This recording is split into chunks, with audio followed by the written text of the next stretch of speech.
నేనే పెద్ద భవనం కట్టుకోవాలి, లేదా నేనే పెద్ద వ్యాపారం చేయాలి, నేను పెద్ద కారు కొనుక్కోవాలి. ఏదో తమ సొంత మెప్పు కోసమే మనుషులు పనిచేస్తున్నారు. ఇదంతా కూడా దుర్బుద్ధి అనమాట. మనలో ఉన్న ఆ చెడ్డ స్వభావం వల్ల మనకి అలాంటి పిచ్చి కోరికలు వస్తాయి. మనకి కొంచెం అవకాశం దొరికినా కానీ ఆ సమయాన్ని దేవుడికి కేటాయించేటట్టుగా మనం ఉండాలి. కొంచెం అవకాశం లేకపోయినా సరే తిండి అయినా మానేసి, నిద్రైనా మానేసి దేవునికి ఆ సమయాన్ని దేవుడికి అప్పగించేటట్టుగా మనం ఉండాలి. కీర్తన గ్రంథం 4వ అధ్యాయం 2వ వచనం. నరులారా, ఎంతకాలం నా గౌరవమును అవమానముగా మార్చెదరు, ఎంతకాలం వ్యర్థమైన దాన్ని ప్రేమించరు, ఎంతకాలము అబద్ధమైన వాటిని వెతికెదరు. యెహోవా తన భక్తులను తనకు ఏర్పరచుకొనుచున్నాడని తెలుసుకొనుడి. నేను యెహోవాకు మొరపెట్టగా ఆయన ఆలకించును. దేవుడు మనుషులందరి కోసం, నశించిపోయే మనుషులందరి కోసం దేవుడు దినవల్ల చేయి సాగుతున్నాడు. తన యొద్దకు రమ్మని దేవుడు అందరినీ ఆకర్షిస్తున్నాడు, పిలుస్తున్నాడు. ప్రతి ఒక్కరు కూడా దేవుడి వద్దకు రావాలి, దేవుడిని తెలుసుకోవాలి అనేది ఎంత ఆశపడుతున్నాడు. నశించిపోయే జనాలను బట్టి దేవుడికి రక్త కన్నీరు కారుస్తున్నాడు. ఎవరైనా వెళ్తారా? దేవుడికి ఆత్మలకు పట్టుకునే జాలరులుగా ఉంటారా అనే దేవుడు ఎంత ఆశపడుతున్నాడు. కోత విస్తారంగా ఉంది, పనివారు కొద్దిగా ఉన్నారు. కాబట్టి కోతకి పంపేటట్టుగా యజమాని అంటే దేవుడిని వేడుకోండి అని యేసుప్రభువు అన్నాడు. పాస్టర్లుగా దైవ సేవకులు లేవనెత్తబడాలని మనం ఎప్పుడు కూడా ప్రార్థన చేస్తూ ఉండాలి. పాస్టర్ల నాణ్యత తగ్గిపోతుంది. ఏదైనా సరే విశ్వాసంలో నాణ్యత ఉండట్లేదు, సేవకుల్లో కూడా నాణ్యత ఉండట్లేదు. క్వాలిటీ భక్తి చేయాలి అనేది దేవుడు కోరుకుంటున్నాడు.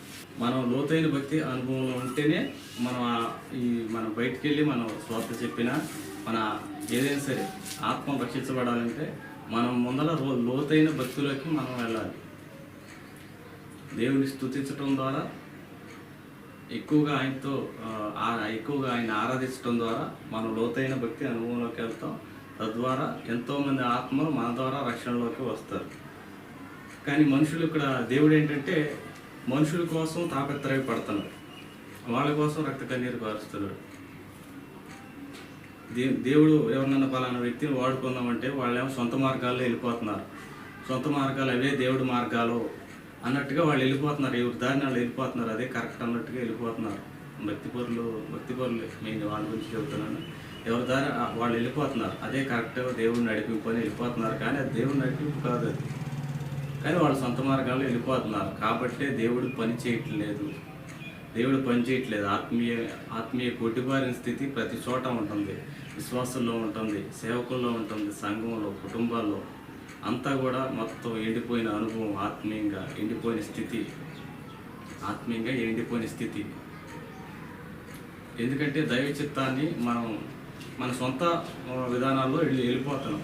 కానీ దేవుడు ఏంటంటే దేవుడు అలా ఇష్టపడ్డాడు. దేవుడు ఏంటంటే తన చిత్తాన్ని తెలుసుకొని దాన్ని జరిగించే వ్యక్తులుగా ఉండాలి. మన కొత్త నిబంధన ఈ భక్తులకు కూడా వాళ్ళ సొంత చిత్తాలని నెరవేర్చుకున్నప్పుడు వాళ్ళు చాలా ఇబ్బందుల్లో పడ్డారు, చాలా నష్టపోయారు. కానీ ఎవరైతే దేవుడి చిత్తాన్ని తెలుసుకుని దాన్ని చేశారో వాళ్ళు సక్సెస్ అయ్యారు బైబిల్లో. కాబట్టి ఏంటంటే మనం దైవ చిత్తాన్ని తెలుసుకునే వ్యక్తులుగా మనం అలా ట్రైనింగ్ అవ్వాలి, అలా మనం నేర్చుకోవాలి. దైవ చిత్తం జరిగించే వ్యక్తులుగా మనం ఉండాలి. అది అప్పుడు దేవుడు తృప్తి పడతాడు. దైవ చిత్తం మనం నెరవేర్చినప్పుడు దేవుడు సంతృప్తి పడతాడు. విశ్వాసులే వ్యతిరేకంగా ఉంటున్నారు, అన్యులైతే ఇంకా సరే అన్యులు కానీ విశ్వాసులు సరే, అన్యుల గురించి పక్కన పెట్టేద్దాం. విశ్వాసులే వ్యర్థమైన వాటిని వెతికే వ్యక్తులుగా ఉండిపోతున్నారు. లోకంలో ఉన్న పేరు ప్రతిష్టల కోసం, సిరి సంపదలు, ఇట్లన్నిటి కోసం తాపత్రయపడుతున్నారు. బైబిల్లో కానీ వాక్యంలో అలా లేదు. వాళ్ళు ఏంటంటే వాళ్ళు కొంచెం అవకాశం దొరికినా కానీ దేవుని పనికి వాళ్ళని తమను తాము అప్పగించుకున్నారు. బైబిల్ భక్తులు మనం కూడా కొంచెం అవకాశం దొరికినా కానీ ఆ సమయాన్ని దేవుడికి కేటాయించేటట్టుగా మనం ఉండాలి. కొంచెం అవకాశం లేకపోయినా సరే తిండి అయినా మానేసి, నిద్రైనా మానేసి దేవుడికి ఆ సమయాన్ని దేవుడికి అప్పగించేటట్టుగా మనం ఉండాలి. మనల్ని మనమే ట్రైనింగ్ చేసుకోవాలి. వేరే వాళ్ళు ట్రైనింగ్ చేసినా అది మనకు అవ్వదు. కాబట్టి మనమే ట్రైనింగ్ చేసుకోవాలి. ట్రైనింగ్ చేసుకుని పరసంబంధమైన వాటిని వెతికేటట్టుగా మనల్ని మనం అలా సిద్ధపరచుకుంటూ ఉండాలి. ఎంతకాలం వ్యర్థమైన దానిని ప్రేమించెదరు, ఎంతకాలం అబద్ధమైన వాటిని వెతికెదరు. అనునిత్యం మనుషులు ఏం చేస్తున్నారు? ఏదో ఒకటి తన పేరు ప్రతిష్టల కోసం, ఫలానా ఈ కాలనీలో నేనే టాపుగా ఉండాలి, నేనే పెద్ద భవనం కట్టుకోవాలి, లేదా నేనే పెద్ద వ్యాపారం చేయాలి, నేను పెద్ద కారు కొనుక్కోవాలి. ఏదో తమ సొంత మెప్పు కోసమే మనుషులు పనిచేస్తున్నారు. ఇదంతా కూడా దుర్బుద్ధి అన్నమాట. మనలో ఉన్న ఆ చెడ్డ స్వభావం వల్ల మనకి అలాంటి పిచ్చి కోరికలు వస్తున్నాయి. నేను ఒక పెద్ద హోదాలో ఉండాలి, మనలో ఉన్న అహంభావం రెచ్చగొట్టింది. ఒక మంచి హోదాలో ఉండాలి. ఇవన్నీ కూడా దైవ చిత్తం తెలుసుకుని దేవుడు ఏం చెప్తున్నాడా, అది ఏం చేయాలా అనేది అదే ఉండదు. ఇక ఈ మనలో ఉన్న అహంభావం ఏం చేస్తుంది అంటే, మనం ప్రతి క్షణం ఏదో ఒకటి పనికి మలిచిన వాటిలో నెట్టడానికి చూసిద్ది. ఈ పేరు ప్రతిష్టలో సంపాదించుకోమనిద్ది మనలో ఉన్న గర్వం, అహంకారం. కాబట్టి హృదయం అన్నిటికంటే మోసకరమైంది. కాబట్టి మనం ప్రతిరోజు కూడా మనం చూసుకుంటా, చెక్ చేసుకుంటా మనం సరి అయిన రూట్లోనే వెళ్తున్నామా, పనికి మలిసిన లోకానుసారమైన మనసు ఉందా, మనం లేదా దేవుడి రూట్లో మనం వెళ్తున్నామా.